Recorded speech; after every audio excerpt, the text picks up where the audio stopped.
അപ്പോൾ ചോക്കിങ്ങിനെ കുറിച്ച് പറയുകയാണ്, പെട്ടെന്ന് അവസാനിപ്പിക്കാം. നമ്മൾ തൊണ്ടയിൽ ആഹാര സാധനങ്ങൾ കുടുങ്ങിക്കഴിഞ്ഞാൽ നമ്മളെങ്ങനെ പത്രത്തിലൊക്കെ പത്രമാധ്യമങ്ങളിലൊക്കെ കാണാറുണ്ട്, കുട്ടികൾ കപ്പലണ്ടി മിഠായി തൊണ്ടയിൽ പോയി മരിച്ചു, അല്ലെങ്കിൽ ആളുകൾ ഭക്ഷണം കഴിച്ചുകൊണ്ടിരിക്കുന്ന ചിക്കൻ കാല് കുടുങ്ങി മരിച്ചു. എന്തിന്? നമ്മുടെ പറവൂരത്തെ ലക്ഷ്മി എന്ന് പറഞ്ഞ ഡോക്ടർ വരെ മാളിൽ, ശ്രീലക്ഷ്മി മാളിൽ വെച്ചിട്ട് ഭക്ഷണം കഴിച്ചുകൊണ്ടിരിക്കുന്നതിൻ്റെ ഇടയിൽ ഓടി വാഷ് ബേസിൻ്റെ അവിടെ വെച്ചിട്ട് കുഴഞ്ഞു വീണ് മരിച്ചു, തൊണ്ടയിലെ ആഹാര സാധനങ്ങൾ. അപ്പോൾ ഇത്രയും ഇമ്പോർട്ടൻ്റ് ആയിട്ടുള്ള ഒരു കാര്യമാണ്, അതെടുക്കാനായിട്ട് ശശിധരനെ ക്ഷണിക്കുന്നു. ഇവിടെ സമയപരിമിതി വീണ്ടും വീണ്ടും ഓർമ്മിച്ചുകൊണ്ടിരിക്കുന്നതിൻ്റെ പേരിൽ കൂടുതലൊന്നും പറയുന്നില്ല. നമ്മൾ സാധാരണ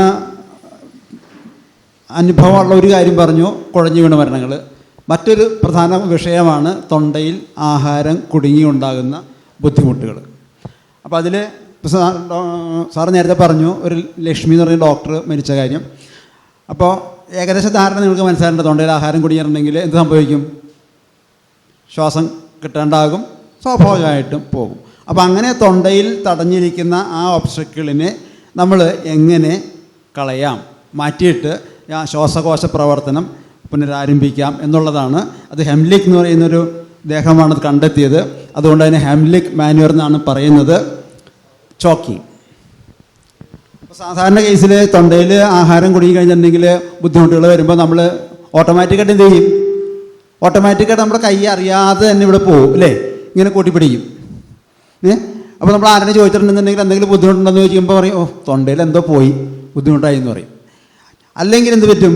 കുറച്ച് കൂടുതൽ തടസ്സമുണ്ടായി നമുക്ക് ഒരു നിവൃത്തിയില്ലാണ്ട് വന്നു കഴിയുമ്പോൾ നമുക്കെന്ത് പറ്റും? സംസാരിക്കാനായിട്ട് പറ്റില്ല, ഒന്നും സംസാരിക്കാൻ പറ്റില്ല, വല്ലാത്ത അവസ്ഥയിലാവും. അപ്പോൾ അങ്ങനെ വരുമ്പോൾ അത് അവതരിപ്പിക്കുന്ന ശൈലിയൊക്കെ ഉണ്ട്, പടയായിട്ട് പറഞ്ഞോളൂ, പക്ഷേ സമയമില്ലാത്തതിൻ്റെ പേരിൽ ഞാനത് പറയുന്നു മാത്രം. അപ്പോൾ അങ്ങനെ വരുമ്പോൾ നമ്മൾ ആദ്യം വേണ്ടത് അദ്ദേഹത്തെ ആശ്വസിപ്പിക്കുക എന്നുള്ളതാണ്.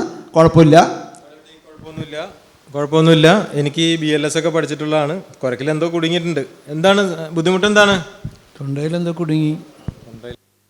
കുഴപ്പമുള്ളതല്ല, വർത്തമാനം പറയാൻ പറ്റുന്നുണ്ട്, ശ്വാസം കഴിക്കാൻ പറ്റുന്നുണ്ട്. നമുക്കൊന്ന് ENT സർജനെ കാണിക്കാം, ആശുപത്രിയിലൊന്ന് പോവാം, വേറെ പേടിക്കണ്ട. കേട്ടില്ലേ? അതിന് വേറെ എനിക്ക് വേറെ പറയാം. തൊണ്ടയിൽ എന്തോ കുടുങ്ങിയല്ലേ, സംഗതി അത് ലങ്സിൽ പോവും. മിക്കവാറും അതിൻ്റെ അകത്ത് പോയി കഴിഞ്ഞാൽ അപ്പം തന്നെ ലങ്സ് നിൽക്കും, പിന്നെ ആട്ട് നിൽക്കും. ഒയ്യോ, ഇനി വണ്ടി വിളിക്കാൻ ഇപ്പോൾ കിട്ടുമോ? പടയാട്ടിക്ക് എന്ത് സംഭവിക്കും? അതിനു മുമ്പേ വീഴും പടയാട്ടി, ഇല്ലേ? അപ്പോൾ ഈ പണി ചെയ്യരുത്. ഇങ്ങനെ ചെയ്യണ കുറേ പേരുണ്ട്. എന്തോ ഒരു ഷാജി എന്നൊക്കെ പറഞ്ഞൊരു കഥാപാത്രം പറയില്ലേ, എന്തായാലും ദുഷിപ്പ് പറയുമെന്ന് എന്തൊക്കെ പറഞ്ഞിട്ട്, ഭാഷാണ് ഷാജി. അതുപോലെ പറയരുത്, സമാധാനിപ്പിക്കുക. സ്വാഭാവികമായിട്ട് നമ്മളും പറഞ്ഞു പോകുമ്പോഴെന്ന് അയ്യോ പണിയായല്ലോ എന്നുള്ളൊരു വാക്കെങ്കിലും നമ്മുടെ മനസ്സിൽ അറിയാതെ വീഴും. അത് വീഴാതെ ശ്രദ്ധിക്കുക, കുഴപ്പമില്ല. പാമ്പ് കടിച്ചാലൊക്കെ സംഭവിക്കുന്ന പോലെയൊക്കെ തന്നെ നമുക്ക് ഹോസ്പിറ്റലിൽ പോകാം, രക്ഷപ്പെടുത്താം. അപ്പോൾ അങ്ങനെ വന്നു കഴിയുമ്പോൾ അടുത്ത സീൻ ഞാൻ നേരത്തെ പറഞ്ഞു. പടയാട്ടി എന്ത് പറ്റി? ഭക്ഷണം കഴിച്ചുകൊണ്ടിരിക്കുകയാണ്, ഇത്തിരി ആർത്തി കൂടുതല. അപ്പോൾ ചിക്കൻ ഒരെണ്ണെടുത്ത് എന്നെക്കാളും മുമ്പ് വെട്ടി, ഇവിടെ എങ്ങാണ്ടും പോയി കുടുങ്ങി, ഒന്നും മിണ്ടാൻ പറ്റണില്ല. പടയാട്ടി നാക്കൊക്കെ തുറച്ചു തന്നെ ഉണ്ടല്ലോ, ഉണ്ടല്ല, സൗണ്ടും ഇല്ല, ഒന്നുമില്ല. എന്താ സംഭവം? പറഞ്ഞു കേട്ടോ. അപ്പോൾ അവിടെ ബ്ലോക്കായി. ആ ബ്ലോക്ക് മാറ്റാനായിട്ട് നമ്മൾ എന്ത് ചെയ്യണം എന്നുള്ളതാണ് ഈ ചോക്കിംഗ് ഹെംലിക് മാനുവലിലൂടെ പറയുന്നത്. അതിന് അദ്ദേഹത്തെ ഒരു സൈഡിലേക്ക് തിരിച്ചു നിർത്തുക. അത് നിങ്ങളെ കാണാൻ വേണ്ടിയിട്ടാണ് കേട്ടോ, സൈഡിലേക്ക് തിരിച്ചു നിർത്തണമെന്നില്ല, നിങ്ങളെ കാണാൻ വേണ്ടി നിർത്തിയിരിക്കുന്നു. 2 കാല് അകത്ത് വയ്ക്കാൻ പറയുന്നു. എന്ന് വെച്ചിട്ടുണ്ടെങ്കിൽ അദ്ദേഹത്തിനും തടസ്സമില്ലാണ്ട് നിൽക്കാൻ പറ്റണം. സഹായിക്കാൻ നിൽക്കുന്ന ഡോക്ടർക്കും ബുദ്ധിമുട്ടില്ലാതിരിക്കാൻ വേണ്ടിയിട്ട് ഒരു കാല് ഇതിനിടയ്ക്കോട് കയറ്റി വെച്ചു. അപ്പോൾ എന്ന് വെച്ചിട്ടുണ്ടെങ്കിൽ 2 പേരും എൻ്റെ ലോക്ക് പൊസിഷനായി, അതായത് ബാലൻസിങ് കിട്ടാൻ വേണ്ടിയിട്ടാണ്. അതിനുശേഷം ഒരു കൈ ചുരുട്ടി പിടിച്ചിട്ട് പടയാട്ടിയുടെ പൊക്കിളിന് നേരെ കൊണ്ടുവയ്ക്കുന്നു, മറ്റേ കൈ അതിന് മുകളിൽ ചേർത്ത് വയ്ക്കുന്നു. എന്നിട്ട് ഉള്ളിലേക്കും അതോടൊപ്പം തന്നെ ഉള്ളിലേക്കും മുകളിലേക്കുമായിട്ട് പ്രസ് ചെയ്യുന്നു. ആ പ്രസ്സിൽ ഉണ്ടാകുന്ന പ്രഷർ കൊണ്ട് ഈ തൊണ്ടയിലുള്ള വസ്തു പുറത്തേക്ക് ചാടുന്നു. സിമ്പിളായിട്ടുള്ള കാര്യമാണ്. ഇതുപോലെ പല അനുഭവങ്ങളും നമുക്കുണ്ടായിട്ടുണ്ട്. ശ്രുതിക്കൊക്കെ അറിയാം, ഇപ്പോൾ എറണാകുളം ജില്ലാ ഹോസ്പിറ്റലിലും പറവൂർ ഹോസ്പിറ്റലിലും വെച്ച് തൊണ്ടയിൽ ആഹാരം കുടിക്കാൻ കുട്ടിയെ നമ്മുടെ ഡോക്ടർ തന്നെ പല പ്രാവശ്യം ഇതുപോലെ ഇത് കൊടുത്ത് രക്ഷപ്പെടുത്തിയിട്ടുണ്ട്. അപ്പോൾ ഇതാണ് ഹെംലിക് മാനുവർ. തൊണ്ടയിൽ ആഹാരം കുടുങ്ങിയുള്ള ബുദ്ധിമുട്ട് ഒഴിവാക്കാനായിട്ട് നമ്മളിവിടെ പൊക്കിളിനോട് ചേർന്ന് കൈ കൊണ്ട് വയ്ക്കുന്നു, മറ്റേ കൈ കൊണ്ട് ലോക്ക് ചെയ്യുന്നു, ചരിച്ചു പിടിക്കുന്നു, ഉള്ളിലേക്കും ഒപ്പം തന്നെ മുകളിലേക്കും കൂടിയായിട്ട് ഇങ്ങനെ അങ്ങോട്ട് പ്രഷർ കൊടുക്കുന്നു. ആ പ്രഷറിൽ ഈ ഉള്ള തടസ്സം പുറത്തേക്ക് പോകുന്നു. That is Heimlich manoeuvre. അപ്പോൾ ഞാൻ അതിൻ്റെ ഒരു ശാസ്ത്രീയ വശം കൂടി, ശാസ്ത്രീയ വശം വേണമല്ലോ, അതും പറയണമല്ലോ. അപ്പോൾ നമ്മളിത് ഇത് ലങ്സ്, ലങ്സ് കിട്ടി. അപ്പോൾ ഇത് കിട്ടിയില്ലേ? അപ്പോൾ ഇവിടെ വയറ്റിലാണ് അമർത്തണത്, ലങ്സിലോട്ട് ചെല്ലണം. അപ്പോൾ ഇവിടെ എന്തെങ്കിലും ഒരു സാധനം വേണ്ടേ? ഒരു ഡയഫ്രം എന്നൊരു സാധനം ഉണ്ട്, ഒരു തുകൽപ്പാട പോലത്തെ ഒരു സാധനം ഉണ്ട്. ഇതിന് രണ്ടിനെയും വേർതിരിക്കും. ഇവിടെ പ്രസ് ചെയ്ത് കഴിഞ്ഞാൽ ലങ്സിലോട്ട് അത് പ്രഷർ ട്രാൻസ്മിറ്റ് ചെയ്യും. ഇവിടെ അമർത്തി കഴിഞ്ഞാൽ എന്താ സംഭവിക്കണം? ഇവിടെ ഒരു ഡയഫ്രം ഉണ്ട്, ഇത് ഇത് ലങ്സ്. മറ്റിക്കോ അത് തെറിച്ച് പോകും ചേട്ടാ. കണ്ട, അത്രേ ഉള്ളൂ സംഭവം. ഇതിൽ ഉണ്ടാകുന്ന പ്രഷർ അങ്ങോട്ട് എക്സിറ്റ് ചെയ്യണ്, അല്ലാതെ വേറെ ഇതൊന്നുമല്ല. കബഡി നിർത്തി കണ്ടുപിടിച്ച് അതല്ലേ പറയാൻ ഉദ്ദേശിച്ചത്? അതല്ല, ഇതാണ് ഇനിയ വെറൈറ്റീസ്. അപ്പോൾ നമ്മൾ കണ്ടു അല്ലേ, അത് പടയാട്ടിനെ പോലെ അത്രയും വലിയൊരു മനുഷ്യനാണ്. ചെറിയ കുട്ടി എന്ത് ചെയ്യും? ചെറിയ കുട്ടീനെ എന്ത് ചെയ്യും?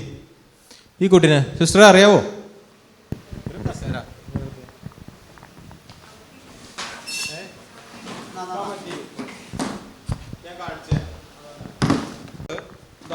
ഈ കുട്ടി ഇത് ഇതുപോലെ ഒന്നും വടിപോലെ ഒന്നും ഇരിക്കില്ല കേട്ടാ. കുഴഞ്ഞ് ഇങ്ങനെ നീല കളറായി, കൈയൊക്കെ തൂങ്ങി, ശ്വാസമൊന്നും ഇല്ലാണ്ടിരിക്കുകയാണ്. ഇത് നമ്മൾ എന്തെങ്കിലും ചെയ്തില്ലെങ്കിൽ ആ നിമിഷം പോവും. നമ്മൾ പിടിക്കുന്നത് തന്നെ ഇങ്ങനെയാണ്. കണ്ട, ഇപ്പോഴും സയൻസ്, ഐസക് ന്യൂട്ടൻ താഴെയിട്ട് പിടിക്കണം. ഇതാ ഞാൻ ഇരുന്നു, എൻ്റെ കാലിൽ കണ്ടല്ലോ തോൾപ്പലക, 2 തോൾപ്പലക. നേരത്തെ പറഞ്ഞ ഹീൽ ഓഫ് ദ ഹാൻഡ് കിട്ടിയില്ലേ? ഇങ്ങനെ പിടിച്ചു, ഇത് ഹോൾഡ് ചെയ്ത് നല്ല ബലത്തിൽ പിടിച്ചേക്കാണ്. പക്ഷേ വായ മുഖമൊക്കെ തുറന്നിരിപ്പുണ്ട്. ഇനി ചെയ്യാൻ പോണത് 5 അടിയാണ്. 5 ബാക്ക് സ്ലാപ്സ് കൊടുക്കാൻ പോണ് ഹീൽ ഓഫ് ദ ഹാൻഡ് വെച്ച്. 1 2 3 4 5. പോകുന്നില്ല. നമ്മൾ ഇങ്ങനെയൊന്നും കാണിച്ചിട്ട് കാര്യമില്ല കേട്ടോ. ഈ പ്രഷർ ഞാൻ കാണിച്ച പ്രഷർ കൊടുത്താലേ ഇത് പോരുള്ളൂ. പിടിച്ചു, ഞാൻ ഇങ്ങനെ പിടിച്ചു, കണ്ട. വീണ്ടും എൻ്റെ കാല്, അപ്പോഴും ഐസക് ന്യൂട്ടൻ ഉണ്ട് കേട്ടോ. ദേ ഇനി 2 വിരൽ നെഞ്ചിൽ അമർത്തുന്നു. 1 2 3 4 5. പോകുന്നില്ല. തിരിച്ചു പിടിച്ചു, ഞാൻ നേരം കളയണില്ല. 1 2 3. കരച്ചിൽ കേട്ടില്ലേ?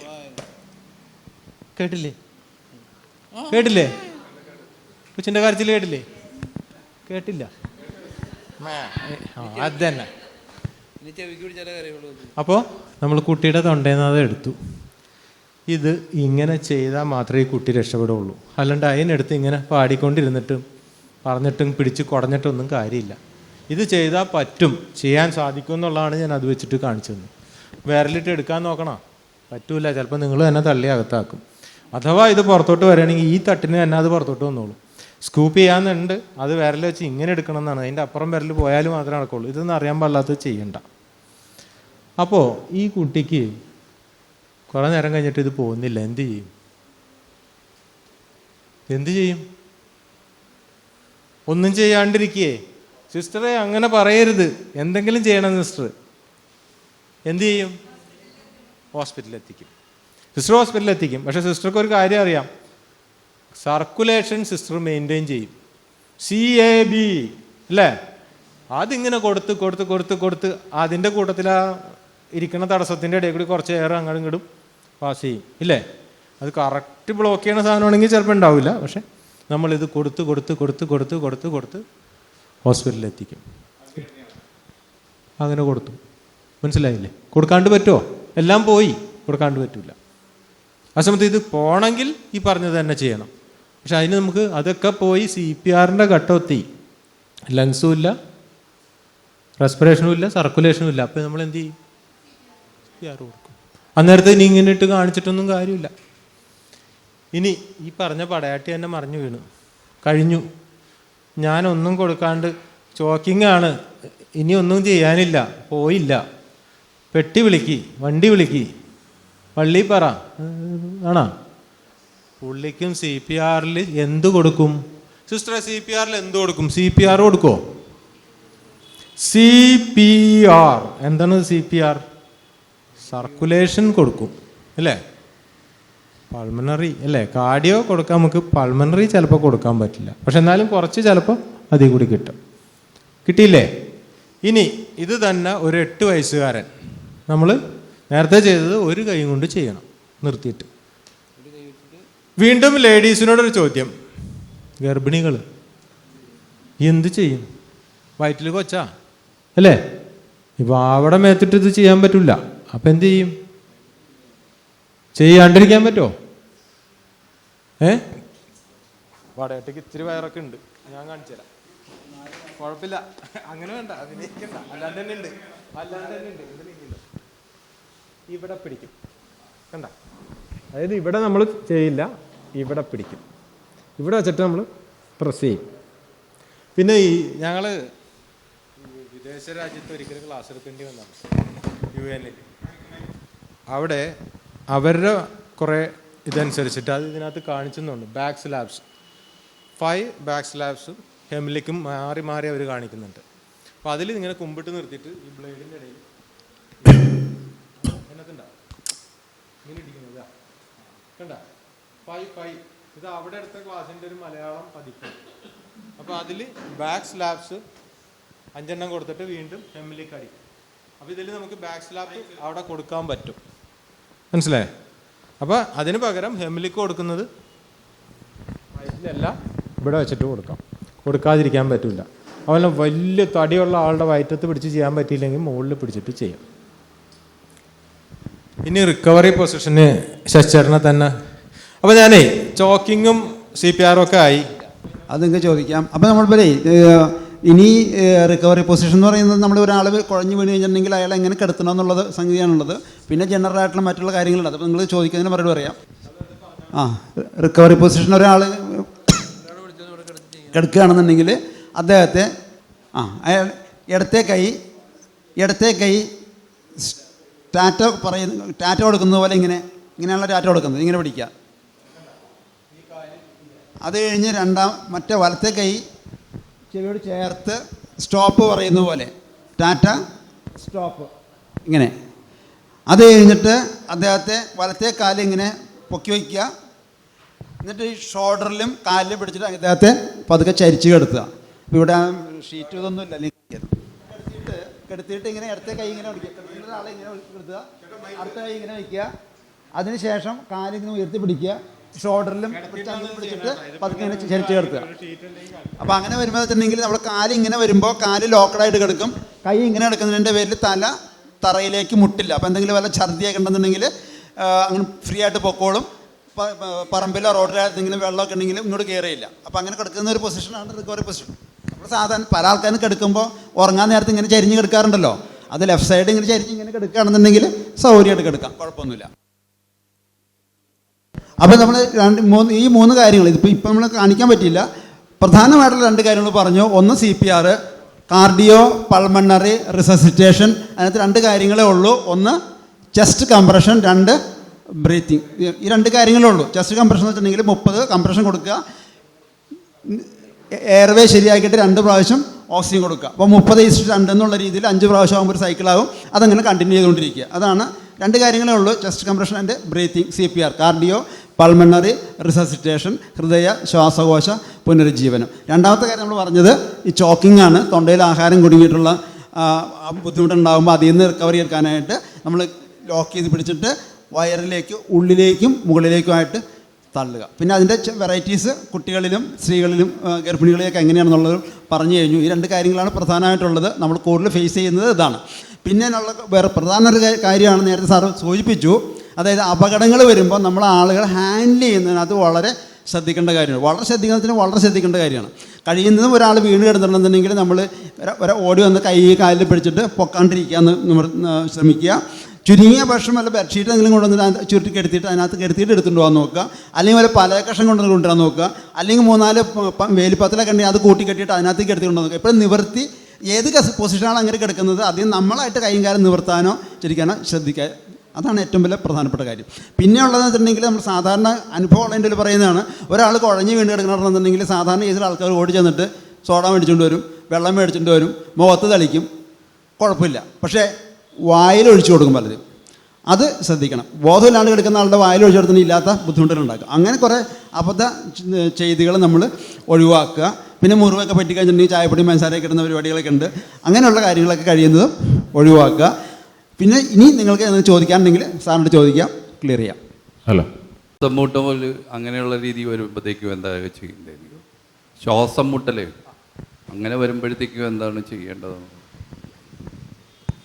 ശ്വാസം മുട്ടെന്ന് പറഞ്ഞു കഴിഞ്ഞാൽ നമുക്ക് ശ്വാസത്തിന് മുട്ട് വരുന്ന ഒരവസ്ഥ, അത് 2-3 തരത്തിലുണ്ടാകാം. ഹാർട്ടിൻ്റെ കംപ്ലൈൻറ്റ് കൊണ്ടും നമുക്ക് കിതപ്പും ശ്വാസത്തിന് എടുക്കാൻ ബുദ്ധിമുട്ട് വരാം. ആസ്മ പോലുള്ള രോഗങ്ങൾ വന്നിട്ട് അതിൻ്റെ കുഴലുകൾ ചുരുങ്ങിപ്പോയിട്ടും ഉണ്ടാകാം. പക്ഷെ ഇതിലൊന്നും നമ്മൾ ജീവൻ്റെ ഹാനി വരുന്ന ഒരു ഘട്ടം പെട്ടെന്ന് വരുന്നില്ല. അത് ശ്വാസം മുട്ടിൻ്റെ ഒരസുഖം. ഇപ്പോൾ ആസ്മയാകാം, ചിലപ്പോൾ കാർഡിയാക് ഫെയിലിയർ ആകാം, നടക്കുമ്പോൾ കിതക്കണേക്കാം. ഈവൻ കുറച്ച് രക്തക്കുറവുള്ള ആൾ തന്നെ നടക്കുമ്പോൾ കിതക്കാം. അപ്പോൾ ഇതൊക്കെ ശ്വാസം മുട്ട് പോലെ അനുഭവപ്പെടാം. ഈ ശ്വാസം മുട്ട് പലതിൻ്റെയും ലക്ഷണങ്ങളാണ്. ഈ നമ്മൾ വിചാരിക്കണ പോലെ ശ്വാസകോശം മാത്രമല്ല, ഹാർട്ടിൻ്റെയും കുറേ ലക്ഷണങ്ങളാണ്. അപ്പോൾ അതുകൊണ്ട് അതൊരു ഡോക്ടറെ കാണിച്ച് ചികിത്സിക്കുക. നമുക്കൊരു ഡയർ എമർജൻസി ഇല്ല. അപ്പോൾ അത് ഒരു ജീവൻ രക്ഷ ഒരു രീതി നമുക്കതിൽ അവലംബിക്കേണ്ടതില്ല. അത് ഹോസ്പിറ്റലിൽ പോയിട്ട് ചികിത്സിക്കുക. പ്ലീസ്, ആർക്കെങ്കിലും എന്തെങ്കിലും ചോദ്യങ്ങൾ? ഞാനൊരു ചോദ്യം ചോദിക്കാം.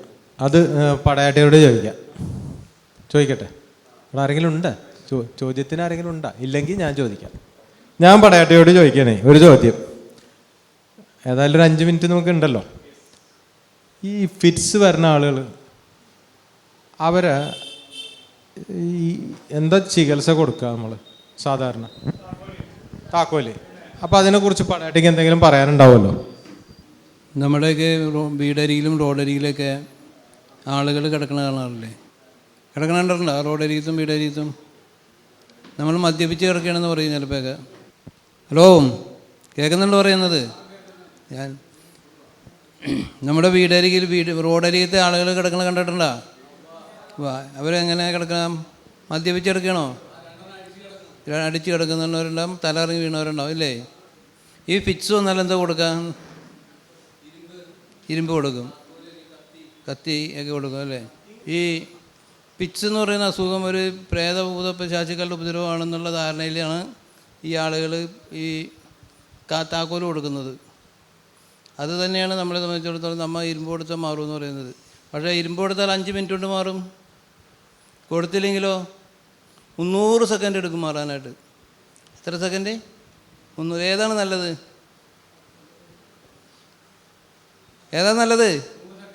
300 സെക്കൻഡ് കൊണ്ട് മാറും. മറ്റേത് 3 മിനിറ്റ് കൊണ്ട് മാറും. ഏതാണ് നല്ലതെന്ന് പറഞ്ഞാൽ? ഏതാണ് എളുപ്പം മാറണത്? 300 സെക്കൻഡാ? 5 മിനിറ്റ് ആയാലോ? രണ്ടും ഒന്ന് തന്നെയാണ്. അപ്പോൾ അത് തന്നെയാണ് പിച്ച് വന്നു കഴിഞ്ഞാൽ നമ്മൾ കിടത്തി കഴിഞ്ഞാൽ 5 മിനിറ്റ് കൊണ്ട് മാറും. മാറിയില്ലെങ്കിൽ രോഗിയെ ആശുപത്രിയിൽ കൊണ്ടുപോവുക. ഓക്കെ, മനസ്സിലായോ? മരിക്കാൻ ഞങ്ങൾ സമ്മതിക്കില്ല. ഇതായിരിക്കട്ടെ, നിങ്ങളെ ഓരോരുത്തരുടെയും ഒരാളുടെ ജീവൻ രക്ഷിക്കുമ്പോൾ മാത്രമേ ഞങ്ങൾക്ക് യഥാർത്ഥത്തിലുള്ള പ്രതിഫലം കിട്ടുകയുള്ളൂ. ഇതേപോലെ ഒരു ചെറിയൊരു കുടുംബ യൂണിറ്റിൻ്റെ ഒരു ക്ലാസ്സിൽ യൂണിറ്റിൻ്റെ പരിപാടിയിൽ ഞാനൊരു ക്ലാസ് എടുത്തു. അത് കഴിഞ്ഞ് ഒരാഴ്ച കഴിഞ്ഞപ്പോൾ ആ ക്ലാസ്സിൽ പങ്കെടുത്ത ഒരാളുടെ കുട്ടിയുടെ തൊണ്ടയിൽ മാങ്ങാപ്പൂള് പോയിട്ട് പുറത്ത് കമത്തി പിടിച്ച് അടിച്ച്, ഇപ്പോൾ സാറ് കാണിച്ച പോലെ 2 അടി എടുത്ത് കഴിഞ്ഞപ്പോഴേക്കും മാങ്ങാപ്പൂള് തെറിച്ച് പോയി, കുട്ടി രക്ഷപ്പെട്ടു. ഇങ്ങനെ ഓരോ അനുഭവങ്ങൾ ഉണ്ടാകുമ്പോൾ മാത്രമേ നമുക്ക് ഞങ്ങളുടെ ക്ലാസ് വിജയിക്കുകയുള്ളൂ. അപ്പോൾ നിങ്ങൾ കിട്ടുന്ന അവസരങ്ങൾ ഉപയോഗിക്കാനായിട്ട് നിങ്ങൾക്ക് സാധിക്കട്ടെ എന്ന് ആത്മാർത്ഥമായിട്ട് പ്രാർത്ഥിക്കാമോ ചേട്ടാ? ആത്മാർത്ഥമായിട്ട് ആഗ്രഹിച്ചും കൊതിച്ചുകൊണ്ടും ഞാൻ കാര്യങ്ങളൊക്കെ സൂചിച്ചേട്ടനോട് ചോദിച്ചിട്ടേ ചെയ്യുള്ളൂ. അതാണ് അപ്പോൾ ഓക്കെ, ഞങ്ങൾക്ക് ഇങ്ങനെ നല്ലൊരു അവസരം തന്നതിന് പ്രത്യേകം നന്ദി രേഖപ്പെടുത്തുന്നു. ഫിക്സ് വന്നൊരു വ്യക്തി ഫിക്സ് വന്ന് വീണ് കിടക്കുന്നത് നമ്മൾ കണ്ടുകൊണ്ടിരിക്കുന്ന ഒരു സമയത്ത് അയാൾക്ക് നമ്മൾക്ക് ചെയ്യാൻ കഴിയുന്ന എന്തെങ്കിലും ഒരു ഫസ്റ്റ് എയ്ഡ് ടൈപ്പ് എന്തെങ്കിലും വല്ല ഫസ്റ്റ് എയ്ഡ്, അതായത് ഈ ഫിറ്റ്സ് വരണമെന്ന് പറഞ്ഞു കഴിഞ്ഞാൽ സാധാരണ GCT, അതായത് സാധാരണ നമ്മുടെ ഫിറ്റ്സ് വരുന്നത്, ഫിറ്റ്സ് വന്നു കഴിഞ്ഞാൽ സാധാരണഗതിയിൽ നമ്മുടെ ജനറലൈസ്ഡ് ടോണിക് ക്ലോണിക് സീഷർ എന്ന് പറയുന്നത് ഇങ്ങനെയാണ്. അടിച്ചടിച്ചടിച്ച് കണ്ണൊക്കെ മറന്ന് തൊണ്ടയിൽ നിന്നും വായിൽ നിന്നും ഒരേം പതയൊക്കെ വന്ന് നമ്മൾ സാധാരണ ഫിറ്റ്സ്. ഇത് തന്നെ ക്ലാസ്സിലിരുന്ന് 3 സെക്കൻഡിൽ ഒരു വിദ്യാർത്ഥി ടീച്ചർ അവിടെ എങ്ങനെ എഴുതുമ്പോൾ ഇങ്ങനെ തിരിയണം, അല്ലെങ്കിൽ ഇങ്ങനെ കാണിക്കണം. ടീച്ചറിൻ്റെ തല്ലുകൊള്ളുന്ന വിദ്യാർത്ഥികളുണ്ട്. ജാക്സോണിയൻ എപ്പിലെപ്സി ഉണ്ട്, ആബ്സെൻറ്റ് സീഷേഴ്സ് ഉണ്ട്. അതായത് കുട്ടി ഒരു 3 സെക്കൻഡ് ആബ്സെൻ്റ് ആവും. 3 സെക്കൻഡ് ആ ക്ലാസ്സിൽ കുട്ടിയില്ല. ടീച്ചറുടെ നിന്ന് തല്ലുകൊള്ളുന്ന കുട്ടികളുണ്ട്. അപ്പോൾ ഈ പലതരത്തിലുള്ള ഫിറ്റ്സുകളുണ്ട്. അതിൽ പ്രധാനം നമ്മൾ കാണുന്നത് അടിച്ച്, സിനിമയിലൊക്കെ കാണുന്ന അടിച്ചടിച്ച് നരയൊക്കെ വെച്ച് ഇങ്ങനെ പറഞ്ഞു. ഈ സന്ദർഭത്തിൽ നമുക്ക് എന്ത് ചെയ്യാൻ പറ്റും? അടിച്ചുകൊണ്ടിരിക്കുന്ന ആൾക്ക് നേരത്തെ പറഞ്ഞ 300 സെക്കൻഡ് 5 സെക്കൻഡൊക്കെ കണക്ക് തന്നെയാണ്, നമുക്കൊന്നും ചെയ്യേണ്ട കാര്യമില്ല. പക്ഷേ നേരത്തെ പറഞ്ഞ പോലെ കത്തിയെടുത്ത് കൊടുത്തേക്കരുത്. കത്തിയെടുത്ത് കൊടുത്തു കഴിഞ്ഞാൽ ആ പിടിച്ചിട്ട് നമുക്കും കൂടി പിടിച്ചാൽ കിട്ടില്ല, അടിച്ചടിച്ച് ചിലപ്പോൾ ഇങ്ങനെ അത് കയറും. അത് ഷാർപ്പ് ഓബ്ജക്ട്സ് അടുത്തുനിന്ന് മാറ്റുക. അതായത് മൂർച്ചയുള്ള, ശരീരത്തിന് മുറിവേൽപ്പിക്കാൻ പറ്റുന്ന സാധനങ്ങൾ മാറ്റുക. പറ്റുമെങ്കിൽ തലയണ എന്തെങ്കിലുമൊക്കെ എടുത്ത് അടിയിലിട്ട് കൊടുക്കുക. സ്വയം മുറിവേൽപ്പിക്കുന്ന സാഹചര്യങ്ങൾ, നാവൊക്കെ കടിക്കും. അപ്പോൾ അങ്ങനെ വരുമ്പോൾ നമ്മൾ കൈയിട്ട് കൈയൊക്കെ വലിച്ച് പിടിച്ച് നിൽക്കണം. അങ്ങനെ ചെയ്യാവോ? ഒറ്റക്കടിക്ക് ഇതിൻ്റെ പവർ എത്രയാണെന്ന് അറിയാമോ? ബ്രൂസിലിയുടെ ഒരു പഞ്ചിൻ്റെ പവർ എത്രയാണെന്ന് അറിയാമോ? 90 kg. ഒറ്റ ഇടി ഇടിച്ച് ഇങ്ങനെ എടുത്തു കഴിഞ്ഞാൽ 90 കിലോ. അത് ഈ മസീറ്ററിനുണ്ട് പവർ. അപ്പോൾ എന്തായിരിക്കും നമ്മൾ വായിൽ കൈയിട്ടാൽ? ഒന്നും ചെയ്യണ്ട. മരത്തിൻ്റെ കഷ്ണം എടുത്തിട്ട് തുണി എന്തെങ്കിലും പൊതിഞ്ഞിട്ട് ഇടയിൽ എവിടെയെങ്കിലും വെച്ച് കൊടുത്താൽ നാവ് കടിക്കാണ്ട് രക്ഷപ്പെടും. സ്വയം മുറിവേൽപ്പിക്കുന്നത് തടയുക. രോഗി മറ്റുള്ളവർക്ക് അപകരമായ രീതിയിൽ അങ്ങോട്ട് ചെല്ലുന്ന അതും തടയുക. അതുപോലെ തന്നെ നമ്മളൊരു എഡ്ജിൽ നിൽക്കുന്ന വലിച്ച് ഇങ്ങോട്ട് നീക്കാൻ മാറ്റും. ഫയറിൻ്റെ അടുത്ത് ഇലക്ട്രിക് സപ്ലൈ ഇതിൻ്റെ അടുത്ത് നിന്നൊക്കെ മാറ്റിയിടുക. സ്വയമായിട്ട് എന്തെങ്കിലും ചോക്കിങ്ങിന് സാധ്യത ഉണ്ടെങ്കിൽ ഒന്ന് ചരിച്ചു കൊടുത്തു കഴിഞ്ഞാൽ വായിലുള്ളതൊക്കെ റിക്കവറി പൊസിഷനിൽ, ഇത് കഴിഞ്ഞ് ഫിറ്റ്സൊക്കെ കഴിഞ്ഞ് ഇങ്ങനെ തളർന്ന് കിടക്കുമ്പോൾ നമുക്ക് തിരിച്ച് റിക്കവറി പൊസിഷനിൽ കിടത്താം. അതല്ല ഇത് മൂലം വേറെ എന്തെങ്കിലും ഉണ്ടായിട്ടുണ്ട്, അങ്ങനെയൊന്നും ഉണ്ടാവില്ല കേട്ടോ. പൾസും BP ഒക്കെ ഇത് കഴിഞ്ഞ് പരിശോധിക്കാം. അടിച്ചുകൊണ്ടിരിക്കുന്ന ആൾക്ക് എന്തായാലും ജീവനുണ്ടല്ലോ, നമ്മളതിൻ്റെ ഇടയിൽ ഇടപെട്ടിട്ട് കാര്യമില്ല. നമ്മളൊരു ഡോക്ടറൊന്നുമല്ല. നമ്മൾ സ്വയം മുറിവേൽപ്പിക്കാതെയും മറ്റ് അപകടങ്ങളില്ലാതെയും നോക്കിയാൽ മതി. രോഗിയെ സുരക്ഷിതമായിട്ട് ആശുപത്രിയിൽ എത്തിക്കുക. അതിനുശേഷം ചിലപ്പോൾ കുറച്ചു നേരം ബോധവും ഉണ്ടാവില്ല. ഇത് കഴിഞ്ഞ് കഴിഞ്ഞാൽ കുറച്ച് നേരം ആബ്സെൻ്റ് ആയിരിക്കും. ആബ്സെൻ്റ് ആയിരിക്കുന്ന സമയത്ത് നമ്മൾ വിചാരിക്കും ഇയാൾ പോയിന്ന് വിചാരിക്കും. പോവുകയൊന്നുമില്ല. നമുക്കറിയാം, കരോട്ടിട്ട് നോക്കാനറിയാം, ശ്വാസം നോക്കാനറിയാം. ഇതൊക്കെ നോക്കി കഴിഞ്ഞ് കഴിഞ്ഞാൽ ജീവനുണ്ട്. നമ്മളൊന്നും ചെയ്യേണ്ട, ആശുപത്രി കൊണ്ടുപോയാൽ മതി. ഇത്രയുള്ളൊരു ജനറലൈസ്ഡ്. മറ്റത് ഞാൻ പറഞ്ഞത് വളരെ സങ്കടകരമായ കാര്യമാണ്. ക്ലാസ്സിലൊക്കെ ചില കുട്ടികൾ അങ്ങനെ പലതരത്തിലുള്ള ഫിറ്റ്സുകൾ ഉണ്ടെന്ന് പറഞ്ഞാണ്. അടി കൊള്ളണ കുട്ടികൾ ഭയങ്കര കഷ്ടമാണ്. അവൻ ക്ലാസ്സിൽ ശ്രദ്ധിക്കുന്നില്ല എന്നാണ് ടീച്ചർ വിചാരിക്കുക. പക്ഷെ ആ 3 സെക്കൻഡ് 4 സെക്കൻഡ് അവനുണ്ടാവില്ല ആ ക്ലാസ്സിൽ. അപ്പോൾ അത്തരം പല വ്യതിയാനങ്ങളും നമ്മുടെ ബ്രെയിനിൻ്റെ ഫങ്ഷനിൽ ഉണ്ടാകുന്നുണ്ട്. നമ്മൾ ഈ കാണുന്ന എന്താ പറയുക, യക്ഷിയെ കണ്ട് ഭൂതത്തെ കണ്ടു എന്നൊക്കെ പറയണ പോലെ ഹാലൂസിനേഷനുകളും ഡെലൂഷനുകളും ഒക്കെ നമ്മുടെ ബ്രെയിനിൻ്റെ ആക്ടിവിറ്റിയാണ്. മനസ്സിലായേ? അതിൽ നമ്മൾ കുറേ കാൽപ്പനികതകൾ ചേർത്തുകൊണ്ട് ഇവ കാര്യങ്ങളൊക്കെ അശാസ്ത്രീയമായിട്ട് ചെയ്യരുത്, ശാസ്ത്രീയമായിട്ട് ചെയ്യുക. അത്രയും നമ്മൾ പറയുന്നു. അപ്പോൾ ഇവിടെ സമയം അതിക്രമിച്ചേക്കാണ്. ഞാൻ കൂടുതൽ മൈക്കെടുത്ത് റിക്കവറി പൊസിഷൻ. ടാറ്റ. ഇടത് കൈ വെച്ചു, വലത് കൈ പഴയ സ്റ്റോപ്പ് അടിക്കുന്നത്. മുട്ട് മടക്കി പിടിച്ചു, മുട്ട് മടക്കി പിടിച്ചു. തോളോട് ചേർന്ന്. ഇതാണ് റിക്കവറി. തല താത്തി വെച്ചു. കണ്ട, ഇത് കയ്യിൽ ഇങ്ങനെയായി, ആ കയ്യിൽ ലോക്കായി. ഇനി അനങ്ങൂല്ല. താടി താന്ന് കിടക്കണു, ഇതിങ്ങനെ പൊങ്ങി കിടക്കണു, വായിലുള്ളതൊക്കെ ഇങ്ങോട്ട് താഴത്തോട്ട് പോരുന്നു. ഇതാണ് റിക്കവറി പൊസിഷൻ. ഓക്കെ. അപ്പോൾ ഞങ്ങൾ ദീർഘിപ്പിക്കുന്നില്ല. നിങ്ങളോട് H4Hൻ്റെ പേരിൽ ഞങ്ങളുടെ സെക്രട്ടറി നന്ദി രേഖപ്പെടുത്തി. ഞങ്ങൾക്ക് അനുവദിച്ച സമയത്ത് വളരെ ചുരുക്കി തന്നെ ഇത് പറയേണ്ടി വന്നു. അതിൽ ഖേദമുണ്ട്. ഇതൊക്കെ എടുക്കണമെങ്കിൽ കുറേ സമയങ്ങൾ വേണം. പക്ഷെ എന്നാലും ഞങ്ങൾ നിങ്ങളെ ബോറടിപ്പിച്ചില്ല എന്നും നിങ്ങൾക്ക് എന്തെങ്കിലും അറിവുകൾ നിങ്ങൾക്ക് കിട്ടിയെന്നും വിചാരിച്ചുകൊണ്ട് നിർത്തുന്നു. നിങ്ങൾക്കെല്ലാവർക്കും നന്ദി. സുഹൃത്തുക്കളെ, ഏട്ടിക്കോർ ചാരിറ്റബിൾ സൊസൈറ്റിയുടെ യഥാർത്ഥ ധർമ്മത്തിൽ ഒന്ന് മാത്രമാണ് ഇപ്പോൾ നമ്മൾ നടത്തിയിട്ടുള്ളത്. മരണാനന്തരം മൃതദേഹവും അവയവങ്ങളും ശാസ്ത്രീയ പഠനത്തിന് ഉപകരിക്കുന്ന രീതിയിൽ ഉപയോഗിക്കുക എന്നുള്ളതാണ് പൗരൻ്റെ കടമയായിട്ട് ഞങ്ങൾ കാണുന്നത്. അതിലേക്ക് പുതിയതായിട്ട് കടന്നു വന്നിട്ടുള്ള ഒരു 4 പേർക്ക് ആ സർട്ടിഫിക്കറ്റും ഐഡൻറ്റിറ്റി കാർഡും വിതരണം ചെയ്യാനുണ്ട്. ഞാൻ അവരുടെ പേര് വിളിക്കാം. ആ പേര് വിളിക്കുന്നവർ വരിക. ഈ സർട്ടിഫിക്കറ്റ് കൊടുക്കുന്നതിനായിട്ട് ഡോക്ടർ മനു പി വിശ്വത്തെ ഞാൻ സ്വാഗതം ചെയ്യുകയാണ്. ആദ്യം വിളിക്കുന്നത് ജോസഫ് പി കയ്യാണിക്കൽ.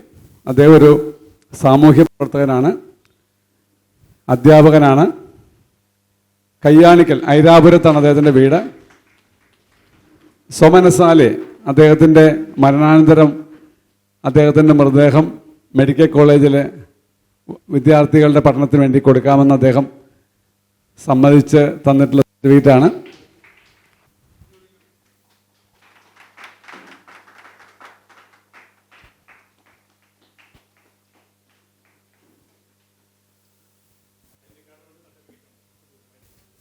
അടുത്തത് സോമസുന്ദരം ടി കെ.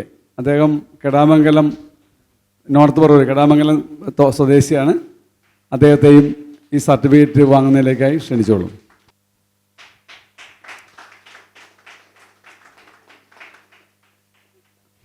അടുത്ത അദ്ദേഹത്തിൻ്റെ സഹധർമ്മിണിയാണ്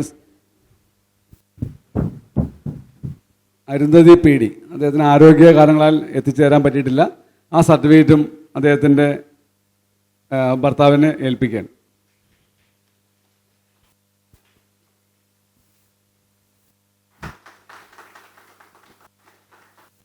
അടുത്തത് സ്മിത എം ആർ ആണ്.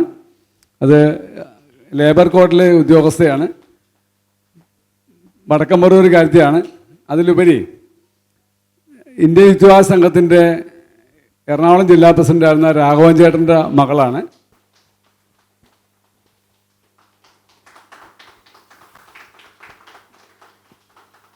സംഘടനയുടെ ഔപചാരികമായ നന്ദി രേഖപ്പെടുത്തുന്നതിലേക്കായി ട്രഷറർ രാജനെ ക്ഷണിച്ചോളൂ.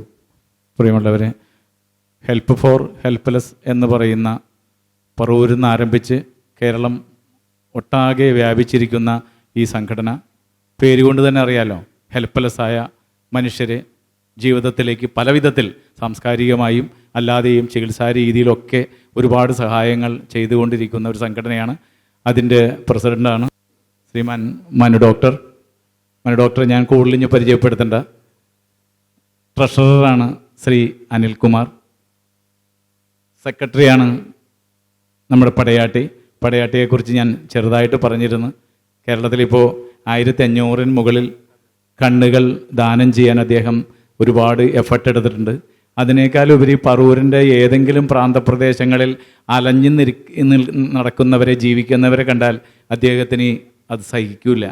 അദ്ദേഹം ഉടനെ അവരെ അത് ഏറ്റെടുത്ത് അവരെ ഷേവ് ചെയ്ത് നല്ല സുന്ദരക്കുട്ടപ്പന്മാരായി തീർച്ചയായിട്ടും അവരെ സംരക്ഷിക്കുന്ന സ്ഥലങ്ങളിൽ നിരവധി ഒരുപാട് ആളുകളെ അദ്ദേഹം അവിടെ കൈപിടിച്ചുയർത്തിയിട്ടുണ്ട്. ഇത് ഞങ്ങൾ നിരന്തരം കണ്ടുകൊണ്ടിരിക്കുകയാണ്.